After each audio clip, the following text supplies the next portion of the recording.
ترکی کے مختلف علاقوں سے زلزلے کے پہلے اور بعد کی تصاویر موصول ہوئی ہیں جو اتنی دردناک ہیں کہ ان تصویروں کے اندر اتنے بڑے بڑے غم چھپے ہیں کہ وہی لوگ جان سکتے ہیں جنہیں گھر کی اہمیت کا احساس ہو۔ آپ میں سے جن لوگوں نے بھی کچھ دیر پہلے گھر بنایا ہے یا اب بنا رہے ہیں، آپ جانتے ہوں گے کہ گھر بنانے میں انسان کس قدر پس جاتا ہے۔ بندے کی کمر ٹوٹ جاتی ہے کہ یہ اتنا مشکل کام ہے، ایک چیز پوری کرو تو دوسری کے لیے جیب خالی ہو چکی ہوتی ہے۔ ان لوگوں نے بڑی محنت سے اپنے گھر بنائے تھے، لیکن پھر ایک زلزلہ آتا ہے اور چند سیکنڈز میں ہر ایک چیز تباہ ہو جاتی ہے۔ سب سے پہلے تو آپ ان لوگوں کے اس دکھ کا احساس کر کے دیکھیے کہ زندگی بھر کی جمع پونجی چند سیکنڈ میں اگر لٹ جائے تو کتنا دکھ لگتا ہے۔ بازار میں کسی انسان سے اگر کوئی 1-2 لاکھ روپے کوئی ڈاکو چھین کے لے جائیں تو اس کے گھر لوگ افسوس کرنے کے لیے آتے ہیں کہ بھائی آپ کا بڑا نقصان ہوا۔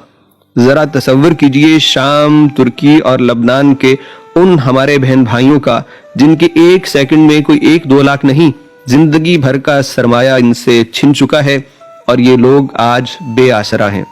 اور اس سے بھی زیادہ دکھ کی بات تو یہ ہے کہ ان کے بچے جب سردی سے کانپتے ہیں، جب بھوک سے بلکتے ہیں تو ان کے پاس کچھ نہیں ہے سوائے لوگوں کی، حکومت کی امداد کے۔ ایک خوددار بندہ جس نے ساری زندگی محنت سے زندگی گزاری ہو، اسے جب امداد لینی پڑے تو اس کے لیے یہ سب سے زیادہ تکلیف دینے والی بات ہوتی ہے کہ خودداری انسان کو ایسا کرنے پہ کبھی راضی نہیں کرتی، لیکن کیا کریں، پیٹ کی بھوک ایسی ہے، جسم کی سختیاں ایسی ہیں کہ انسان کو سمجھوتا کرنا پڑتا ہے۔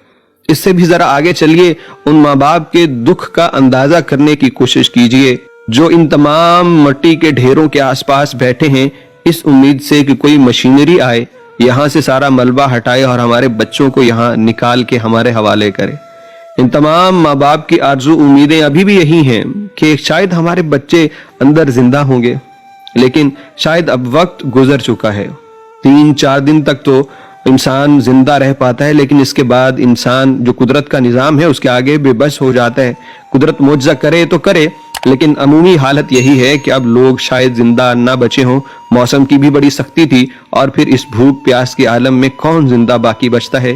لیکن یہ لوگ ہیں، کوئی اپنے ماں باپ کے لیے، کوئی اپنی اولاد کے لیے، کوئی بہن بھائیوں کے لیے یہاں پہ ان کا انتظار کر رہا ہے کہ شاید کوئی باہر آئے، کوئی ہمیں گلے سے لگائے، لیکن اب یہ سب ختم ہو گیا۔ ذرا ان لوگوں کے دکھ کا اندازہ کیجئے۔ یہ جو تصاویر آپ دیکھ رہے ہیں میرے بھائیوں، یہ تصاویر نہیں ہیں، یہ نوحے ہیں، یہ غم کی داستانیں ہیں، یہ الفاظ ہیں، یہ کوئی بہت دکھی ڈرامہ جسے آپ دیکھتے ہیں تو آپ کی آنکھوں میں آنسو آ جاتے ہیں، یہ اس سے بھی زیادہ دکھی کر دینے والے مناظر ہیں۔ ان گھروں کے اندر کے داستانیں وہ تو دنیا کے سامنے آہستہ آہستہ آئیں گی۔ ذرا خود کو اس جگہ رکھ کے دیکھیے کہ اگر خدا نہ خواستہ ہمارے گھر میں یہ آفت ہو اور ہمارا بچہ بچی وہ اس کمرے کے اندر ہی کہیں دفن ہو تو ہم پہ کیا گزرے گی۔ ذرا سوچئے کہ ہم جس کے گھر میں 5 وقت کھانے مختلف طرح کے بنتے ہیں، اس گھر کے لوگ اگر لوگوں کی امداد پہ ہوں تو کیسا لگے گا۔ اللہ رب العزت ہمارے ان بہن بھائیوں کی حالت پہ رحم کرے اور ہمیں شکر گزار بندہ بنائے کہ ہمارے پاس جو کچھ ہے، یقین جانیے یہ بہت بہت بہت زیادہ ہے۔ کاش کہ ہمیں اس کی اہمیت سمجھ میں آ جائے۔